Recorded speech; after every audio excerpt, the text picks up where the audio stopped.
This is a special AHRMM podcast as we speak with session presenters and keynote speakers direct from the show floor at the Music City Center in Nashville for AHRMM. With me is Trisha Smith, Senior Product Marketing Manager for GHX VendorMate. Tricia, thank you so much for joining us. It's great to have you here. So, as you know, supply shortages became an issue that supply chain managers had to deal with as they had to look outside of their normal channels to the PPE and other things that they needed. And sometimes the players outside the normal channels were less than desirable, let's say. So, help us then. Your session, you talked about how to create high-functioning vendor vetting programs. How do we do that? Well, there's definitely best practices that your organization will want to put in place. It can range from checking business licenses to validating if they're a U.S. vendor, looking at tax IDs. If they're international, it requires a little more research, but they should have a business license within the country that they work in or are out of. I mean, there's just a number of things. You can do research on their credit history to see, do they pay their bills? Are they in a lot of debt? Those type of things. One of the things we do here in the U.S. is we check vendors for sanctions. The CMS organization puts out a sanction list. You want to stay away from any vendors who are on that because they are not qualified to be reimbursed by those agencies.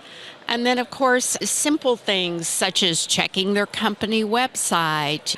Does it look like it was thrown together very last minute? Does it really reflect what they're selling and the industry? Also, social media is a great resource. You'd be surprised just looking to see if they have a presence on social media. And if they do, how long have they been on there? Did they throw up a Facebook page in the last 2 weeks? That type of thing. So there's lots of different checks and balances you can do to try to minimize the risk that you take in working with a new vendor.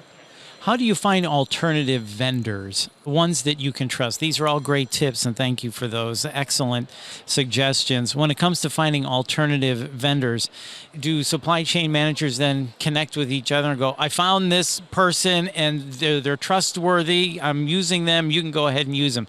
Is that a good way to also find trustworthy partners, is by communicating with other supply chain managers? Well, always. It's always great to talk to your peers, but one of the things that we collaborated with AHRMM on during the heat of the pandemic is that we used their resources to have supply chain leaders send in possible vendor sources, and we would vet them for them because we knew that everyone was swamped, overwhelmed, and we were happy to use our expertise to assist. And we vetted over 1,000 new vendors during 2020, and interesting enough, 58% of those we felt were high risk, like do business at your own risk.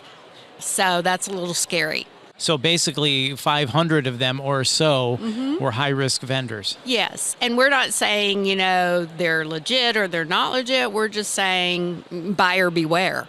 Right. And I guess sometimes you might have to make that leap of faith if you're really in a jam, right? Absolutely. But I think we've all heard horror stories, of hospitals wiring money and then the product being left on the dock, not getting delivered, or there were just a lot of stories. And we just wanted to recommend best practices to help, as I said, mitigate that risk. Right. So you talked about making sure you're checking their business license, checking their tax IDs, making sure they have a business license within the country, even checking social media. Do you prescribe to a actual real form or a checklist, or when it comes to vetting these vendors?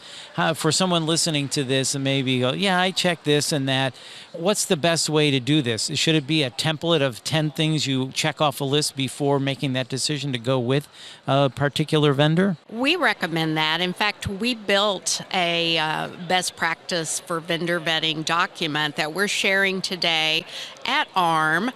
But if you are unable to get it, you can certainly get it from us. It is available. Just email us at vendormatecompliance@ghx.com, and we'll be happy to send you a copy of that. I love that. vendormatecompliance@ghx.com. Did I get that right? You did. Wow, that's great, Tricia. So when it comes to vendor vetting, what else would you like to add? What else do we need to know? In addition to going through your background checks and any research you can do, the last thing we put on our vetting document was trust your gut. Because, if you feel like something's not quite right, it probably isn't. True story, we were vetting a vendor that had a picture of a doctor that was recommending the product, and our team looked at it and felt like something wasn't right, or they'd seen that picture before. So they did a little more search on Google Images and found out it was a stock image of a doctor. Oh my Lord. That they had, written a recommendation. And so, something as simple as that is a way to check and balance. Well, that would be a best practice. Sure, trust your gut. And even using Google image search, what a great idea. Absolutely. Well, this has been fascinating. Thank you so much for your time in our vendor vetting program here for supply chain managers. Thank you, Tricia. We appreciate it. Thanks for having us. And that's Trisha Smith. And for more education like this, please go to the AHRMM Knowledge Center at ahrmm.org/knowledge-center. Thanks for listening.